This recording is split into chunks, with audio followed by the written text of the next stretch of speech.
A live look at Ottawa, where a House debate on the escalating conflict in the Middle East is now underway. Foreign Affairs Minister Anita Anand began the special debate, raising concerns for further escalation. And with me now to discuss is political analyst Lori Turnbull. Lori, thanks for being here. So you have been listening in. Talk to us about what we've heard so far in this House debate and what they've had to say about the escalating war in the Middle East. What are the key takeaways?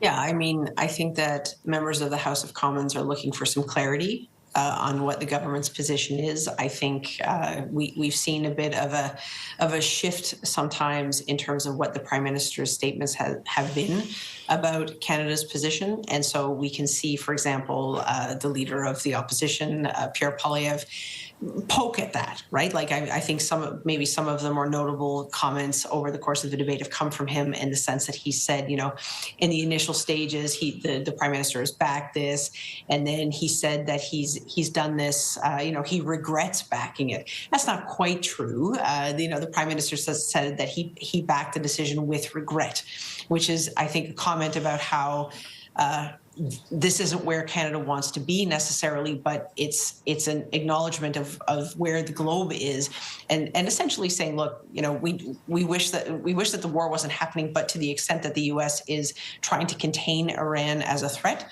that Canada is behind that. Do you think any of this criticism towards Carney's sort of shifting stance is justified? Of course, yes.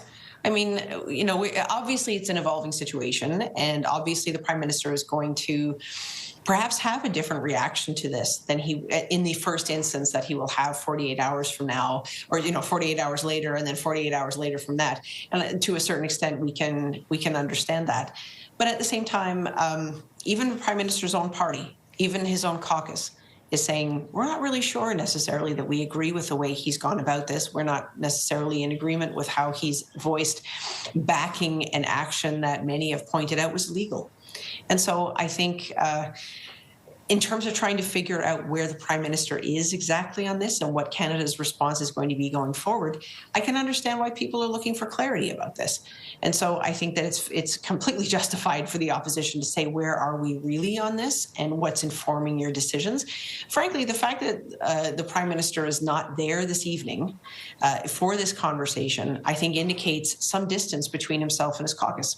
I think the fact that some caucus members are speaking with the press, for example, about how they don't agree with the Prime Minister's approach on this indicates something by way of there's something not connecting there. There's a conversation that could be happening between the Prime Minister and his caucus that's not happening behind closed doors, and people therefore are bringing it out front, which is not necessarily a good thing for the Liberal caucus. Very interesting. That was going to be exactly my third question. You beat me to it. Lori, we'll have to leave it there. Thank you so much for your time this evening. Anytime. Thanks for having me. That's Lori Turnbull, political analyst.